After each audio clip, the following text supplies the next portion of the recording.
Okay, I know this is the video everyone's been watching for, but let's finally see which one of these two units is your Huckleberry, the new Mackie DLZ Creator XS or the RODECASTER Duo. And this one is wild because these two units are actually quite near and dear to my heart. Now, the RODECASTER Duo is my go-to interface for reviews, and the DLZ Creator XS is now my main PC interface and has been perfect in that role. So this one's going to be tough. Not going to lie, I'm comparing two units here that I absolutely love, but I'm going to be honest with myself. So then, let's break down the ways we're going to pit these two units against each other in order to crown the winner. Now, we'll be comparing them in these categories. So if you want, you can pause and just check these out to see the full scope of what we're doing here. Now, we are going to try to avoid ties at all costs, but sometimes that can't be avoided. Also, I will be skipping any preamp tests as these are both wildly clean preamps and a decimal here or there shouldn't be the deciding factor between them. Now, with all that out of the way, let's begin.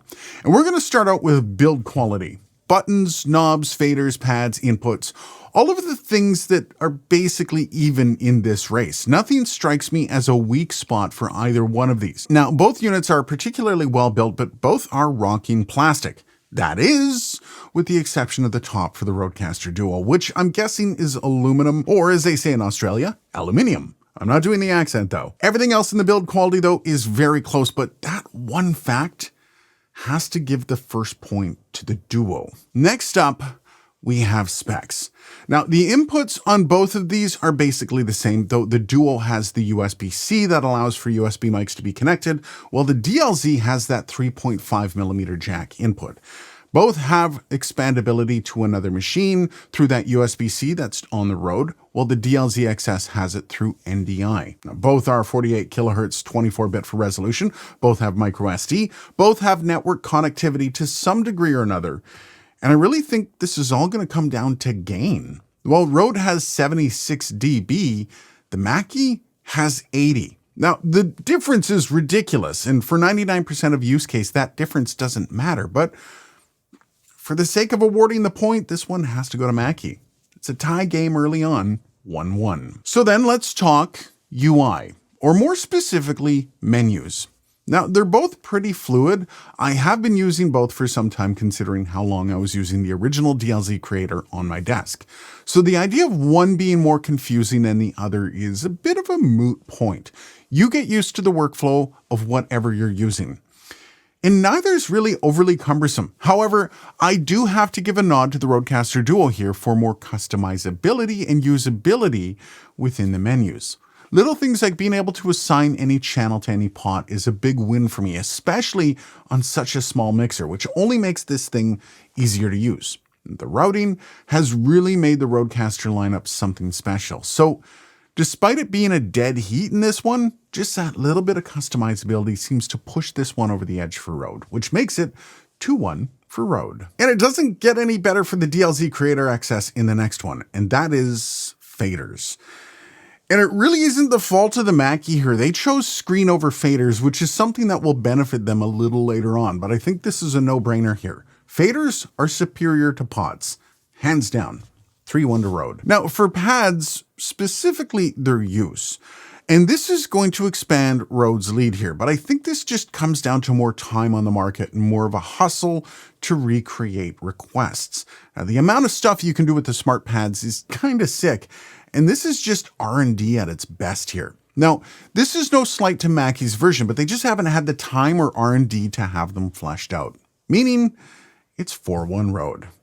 Now, here's where things get interesting when we start talking about DSP.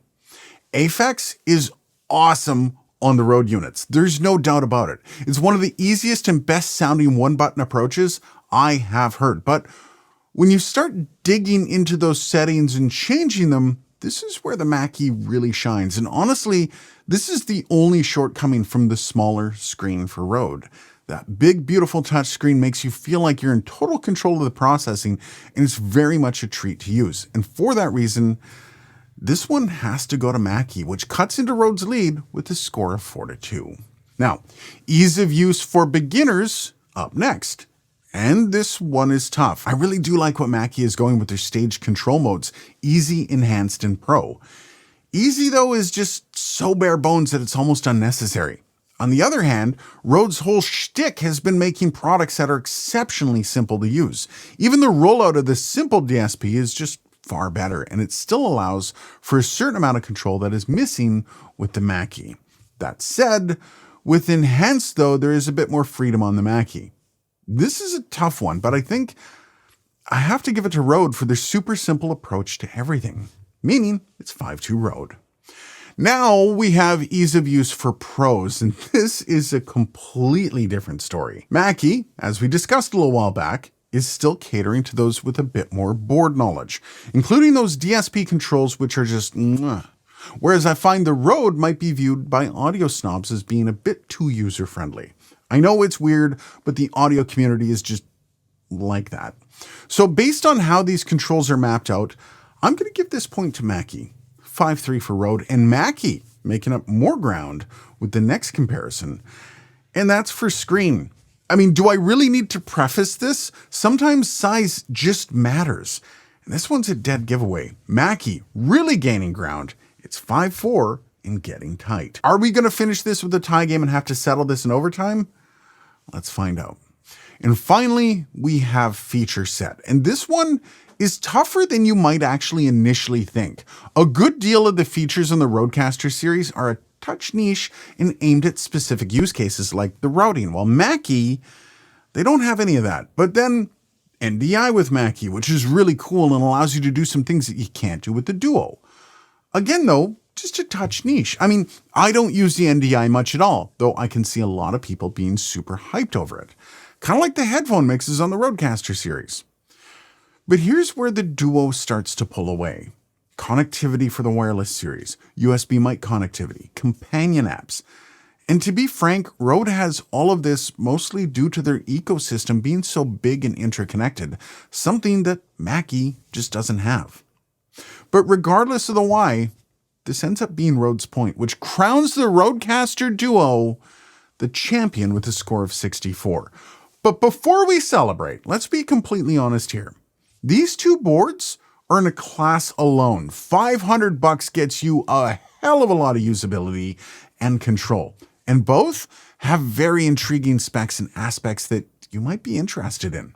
Though, if you're looking at which is best for you, this one is going to come down to use case. For me, I do tend to lean towards a Duo in the RODECASTER Pro lineup a bit more as I find their ecosystem to be more in line with my workflow. But again, that DLZ Creator XS is my daily driver on my desk because, I mean, that screen is just so good. After watching this though, which one is your Huckleberry for $500? Let me know down below. Cheers, and I'll see you in the next video.